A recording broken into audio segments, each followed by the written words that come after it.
Welcome back. Today we're going to take a look at how to check for leaks on your clarinet. I thought I had a video about this. I was replying to someone in an email and said, hey, go look at this video, and I couldn't find it and realized maybe I didn't make one. So we're going to look at some clarinet joints here and just use air pressure from the mouth to try to find if there's a leak in that joint or not. So we're going to get right to it right now. I just want to show you one thing real quickly. If you have a clarinet like I've shown videos of where there's no keywork on it, what I've done in the past is use this Magna machine over here. What this does is it blows pressure into a clarinet, and what you do is you use rubber stoppers on it, and you fill up all these holes on it, and you make sure that the body itself doesn't leak, and then you can add a key at a time and rubber stoppers to start getting everything in order. Then you float the pad, make sure it seals properly and everything like that.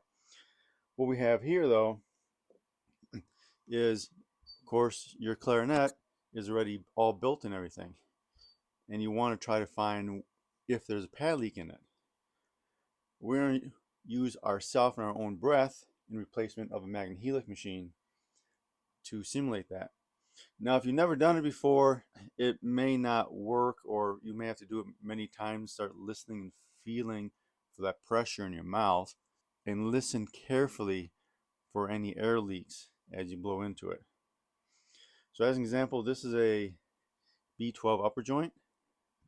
So it's very easy to check. First of all, you want to use your palm of your other hand, opposite hand, and put it tightly on there, like that.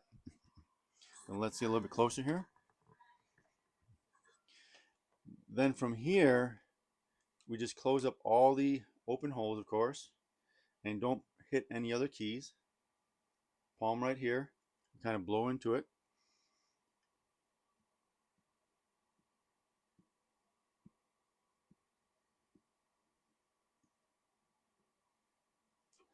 And I really don't feel anything leaking.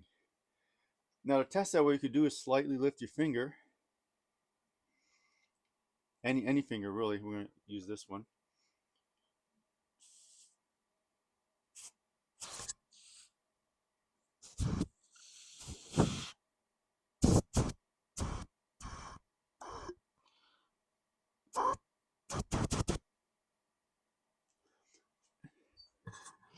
And with that, we can feel whether there's air leakage at all going to the instrument. And you got to really think about what you feel in your mouth too. We do that lower joints also, such as this one.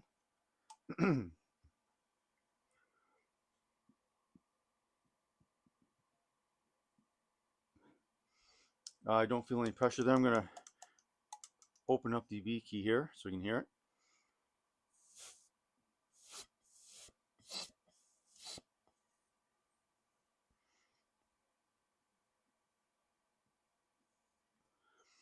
Now when you do this, you have to be careful sometimes, because some of these keys and the springs can actually get blown open.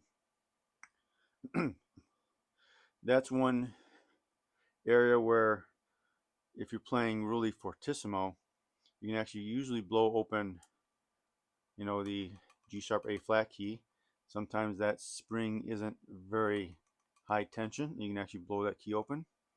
Your sliver key here can also sometimes get blown open.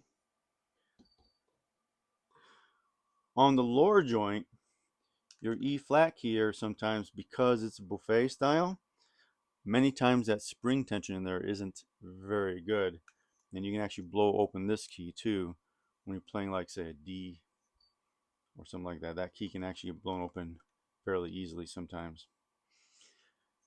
and you can probably figure that out, but just by blowing more. If I were to take this and just blow a lot, I can blow open the G sharp key. But here I have a joint that I know has a leak. This one right here. This is actually the lower joint of the B12, and it has a ripped pad on it, so it's going to be easy to come with. By the way, with pads, especially bladder pads, As they get older, they get more porous. And even though the clarinet may not seem like it has a leak, the air can penetrate into the pad and simulate a really, really minor leak because there's nothing stopping it there. Then it gets out really. So sometimes you have a leak and everything seems to seal well, and we're just trying to identify a leak right now, but we'll be able to hear this one. I'm going to use a rubber stopper here in the end here so I can actually hold it a little bit better to the microphone.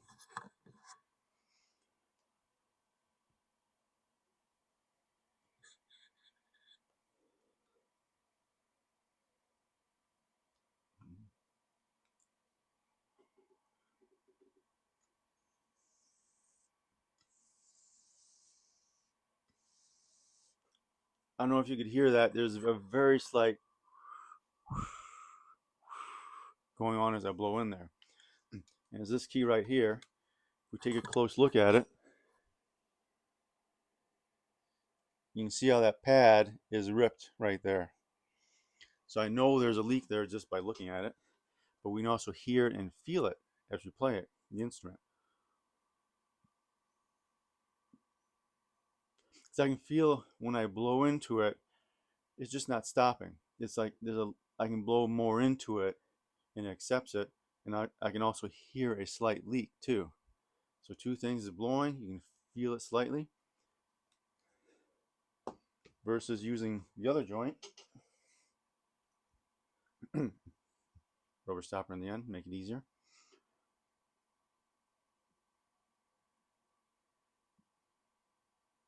And there's just a stop of the air. I can't push more air into it.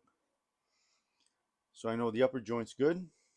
Spring tension could be a little bit more. But I know the lower joint has a leak on it even before I look for it, but I know it's there. Oops. Throw my rubber plug in the back. And if you do it more and more, it can become quite obvious. So many technicians would just do a quick test, and you can tell like, oh, there's a leak in this. Now we're going to, in the next video, go through and use some tools to identify which pad could have a leak on it and look at the different ways pads can leak. But for that, that's our quick video of how to check for if your clarinet has a leak on it on each joint. Anyways, I hope you like that. Give a thumbs up, like, share, and subscribe. Get some comments below if you've done this before or if you tried doing it, and maybe we can figure out how to improve your ability of feeling that in your breath and hearing for it too. Anyways, hope you like that. We'll see you later.